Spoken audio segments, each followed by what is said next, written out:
à ton avis, c'est quoi le truc qui empêche le plus les athlètes de progresser? Est-ce que c'est un mauvais sommeil? Est-ce que c'est une mauvaise méthode d'entraînement, une mauvaise diète, un mauvais choix d'exercice? Tous ces facteurs-là, ils comptent évidemment, mais le seul truc qui peut vraiment empêcher un athlète de progresser durablement, c'est une blessure. C'est une blessure et les blessures, ça nous fait tous chier. Ça nous empêche de progresser sur des trucs qui nous passionnent pendant des semaines, voire des mois, voire plus, voire des années, pour ceux qui n'arrivent pas à les réhabiliter comme il faut. Et sur cette chaîne, comme sur ma chaîne principale, je t'ai déjà donné pas mal d'outils pour les éviter. Que ce soit à travers l'explication de la préhab, donc de la préhabilitation, les exercices qui permettent de renforcer tes articulations pour les préparer à ce que tu fais comme effort avant même de t'être blessé. Pourquoi pas pour ceux qui sont déjà dans cette situation avec la réhabilitation du coup. Généralement les exercices vont être similaires quoique adaptés niveau difficulté, amplitude et charge à ceux de la préhabilitation. Je t'ai parlé de rotation d'exercice. Et ça, c'est sûr que ça va jouer énormément. Le premier élément, si tu as envie d'éviter les blessures, ça va être d'avoir une méthode d'entraînement intelligente, évidemment. Et c'est probablement un des facteurs les plus importants. Mais moi, ce dont je voulais te parler dans cette vidéo, et ce qui est pour moi le facteur le plus important, c'est apprendre à écouter ton corps.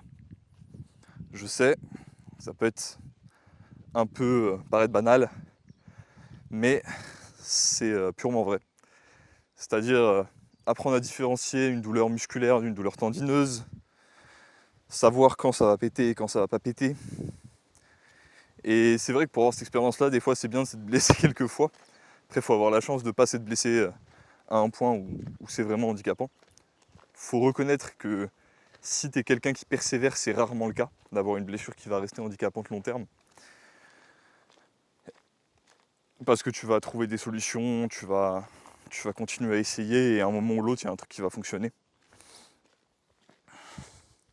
Mais ouais, savoir quand ça passe pas, et faire une rotation d'exercice, c'est vraiment les plus gros facteurs que je pourrais te donner.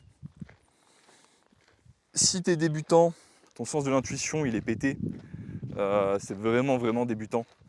Donc ce que je te dirais, c'est essayer de trouver des exercices à peu près safe, mets de l'intensité dessus, même si tu le sens pas, après t'être réchauffé, et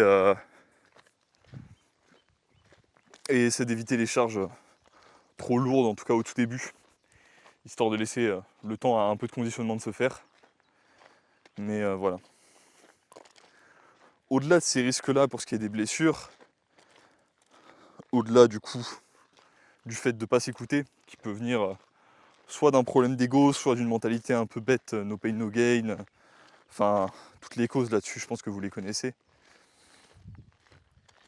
Ou le fait de faire une rotation d'exercice, donc go période concu. Il faut arrêter avec la périodisation classique, ça n'a pas de sens. Ce qui peut être un énorme facteur, c'est l'utilisation de produits dopants. Moi je travaille avec aucun athlète qui en utilise actuellement, j'en utilise pas non plus, mais je sais que ça peut être un gros facteur de blessure. Et d'autant plus que, étant donné qu'ils augmentent les hormones, principalement les hormones mâles, qui vont être liées à l'agressivité et souvent à l'ego, elles vont avoir tendance à favoriser des comportements un peu moins intelligents, une moins bonne écoute du corps, et pour certains, il me semble, ils vont carrément t'empêcher de sentir certaines douleurs que tu devrais avoir, tu vois. Donc, moi je te dirais tout simplement d'éviter ces produits-là. Je pense que c'est quand même la pratique la plus sécurisée si tu as envie de continuer à progresser long terme et vraiment devenir excellent dans ce que tu fais. C'est vraiment pas un chemin vers l'excellence, ces produits-là, c'est vraiment... Si tu le fais trop tôt, je pense un frein, à moins d'avoir vraiment une génétique gold niveau réaction à ça. Mais dans ce cas-là, tu joues vraiment à la roulette russe, et c'est très débile. Donc ouais, juste le fais pas. Il y a énormément de dopés qui rêveraient d'avoir mon niveau et qui ne l'ont pas parce que ils sont mauvais. Ils sont mauvais, ils savent pas s'entraîner. Ils sont pas vraiment passionnés par ça. Et voilà. Je préfère un peu attaquer l'ego de certaines personnes et avoir le résultat que toi tu dises ok, peut-être que c'est pas la peine de faire ça ou au moins de faire ça maintenant, plutôt que d'être tout gentil et derrière de voir des énièmes et énièmes crises cardiaques et gens qui ont des gros problèmes de santé à cause de ça. Donc voilà.